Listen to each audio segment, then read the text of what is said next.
안녕하세요. 이번에 재능 기부 프로그램을 맡게 된 교과과 20학번 홍지우라고 합니다. 아무래도 이제 저희 후배님들을 대상으로 준비하는 것인 만큼 이번 시간에는 무슨 내용을 가지고 얘기 드리면 좋을까 고민을 많이 했었는데요.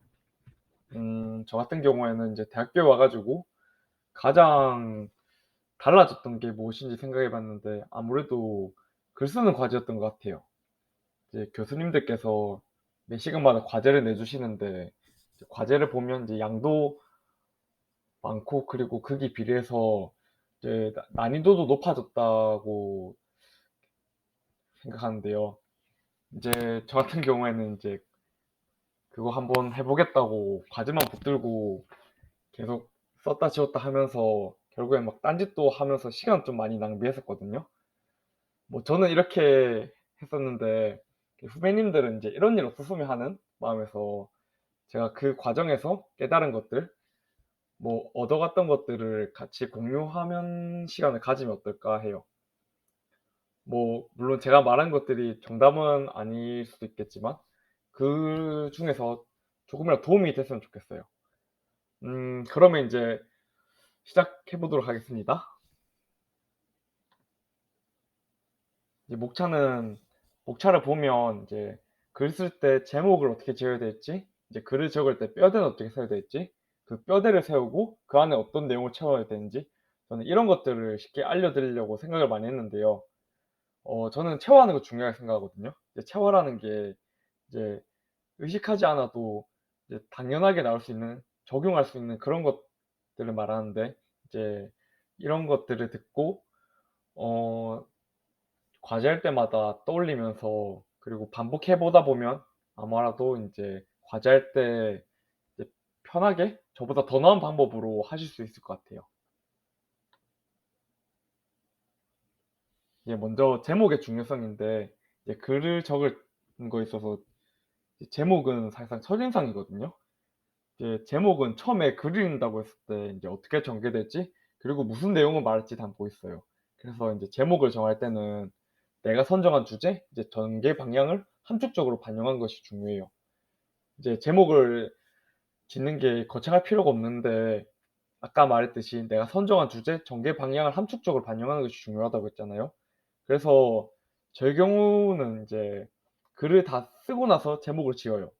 이제 이게 어떻게 되는 거냐면 이제 먼저 글을 써본 다음에 이제 그 글을 한번 읽어보고 이제 내가 어떤 내용을 적었는지 그리고 그 내용을 가지고 어떤 방향으로 전개했는지 그거를 머릿속에 넣어가지고 이제 다 읽어보고 나서 이제 제목을 지을 때 그거를 반영하거든요. 이렇게 하게 되면 제목을 짓는 거에 있어서 그렇게 어려움이 없을 거라고 생각합니다.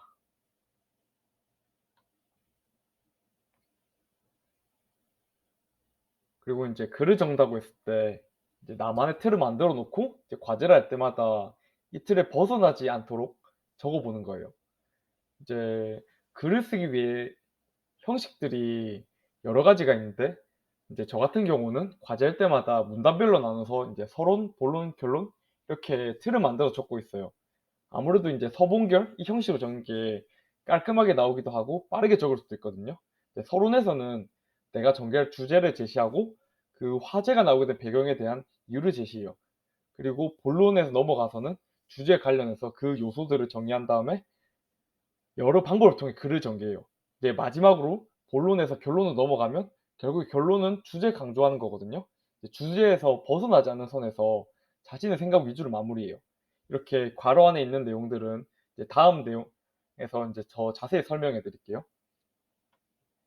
이제 나만의 틀을 이제 만드는 것을 이렇게 알아보았는데 그 틀 안에서 어떤 내용을 넣을지 알아보면 서론에서는 사실상 주제 선정에 대해서 그런 내용, 내가 그 선정한 주제 선정에 대해서 얘기해 보는 게 아무래도 좋거든요. 아무래도 처음 글 쓰는 게 제일 어려워요.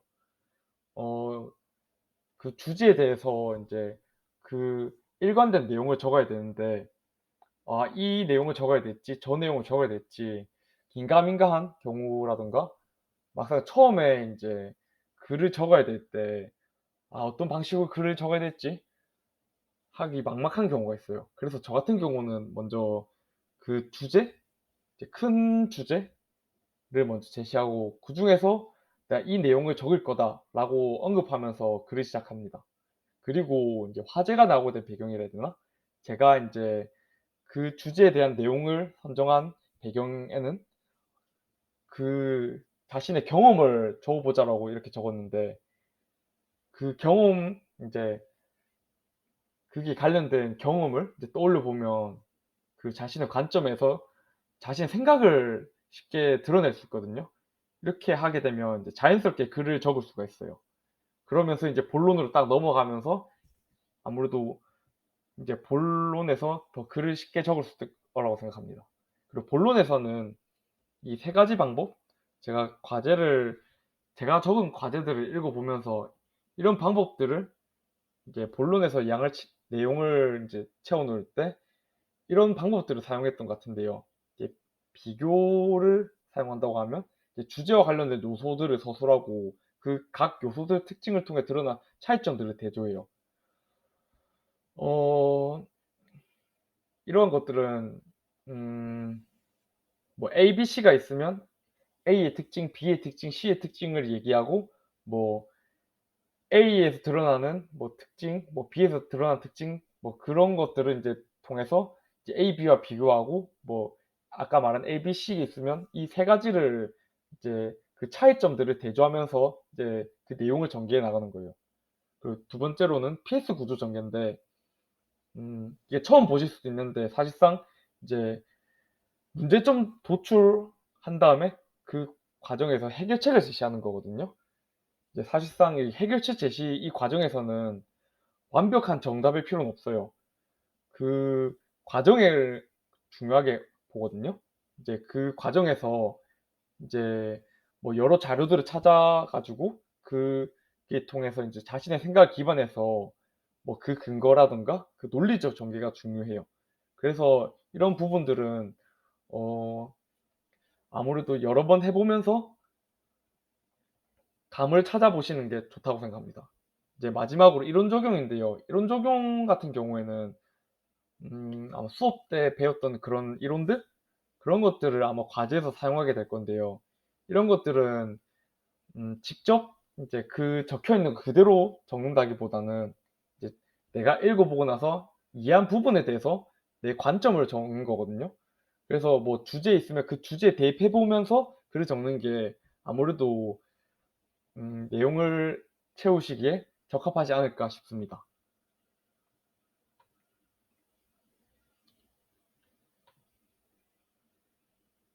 이제 마지막 결론 부분인데요. 결론 부분에서는 이제 내용을 요약해서 본론을 강조하기도 하고 그리고 의의라고 하죠. 인제 의미와 가치를 인제 제시하면서 이제 주제에 벗어나지 않는 선에서 자신의 생각을 제시하면서 마무리하기도 해요.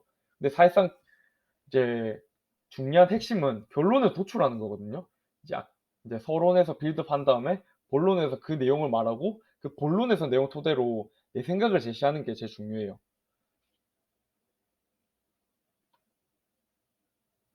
그리고 마지막으로 인제 이렇게 서본결 틀을 잡고 그 안에 내용을 채워 넣었을 때 인제 글이 완성되잖아요. 근데 쪼끔 디테일하게 쪼끔 더 챙기고 싶은 점이 있다면 저는 과제 제출하기 전에 음 인제 인터넷에 문 맞춤법 검사 이런 걸 통해서 이제 '내가 틀린 뭐 단어가 있나? 뭐 띄어쓰기 부분에서 혹시 뭐 잘못한 게 있나?' 이러면서 한 번 더 읽어 보면서 하거든요.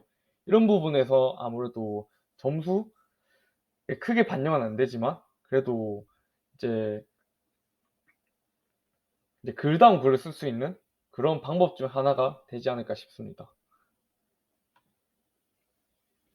아까 제가 말한 걸 토대로 인제 예시를 한번 들어볼 건데요. 이제 만약에 과제에서 치킨을 주제로 글을 써 보라고 한다면 어떻게 하면 될까요? 저는 이렇게 그림을 통해서 보여 드리는데요. 아까 제목의 중요성 그리고 서본결 그리고 그 안에 내용 인제 내용을 채워 넣기 위해 그런 방법들 이런 것들을 인제 그림으로 딱 보여 드리는데요. 어 먼저 그 주제 여러 주제 중에 하나를 선정하고 저는 비교를 통해서 인제 본론에서 '아 뭐 이런 게 있다.'라고 인제 내용을 채울 거고 결론을 통해서 '아 내 생각을 적겠다라는 걸 이렇게 나타냈어요. 이런 것들이 반영되게 먼저 쓴 다음에 '아 이 내용을 가지고 제목을 적어야겠다.' 이렇게 해 가지고 나온 게 이렇게 제목이 나옵니다.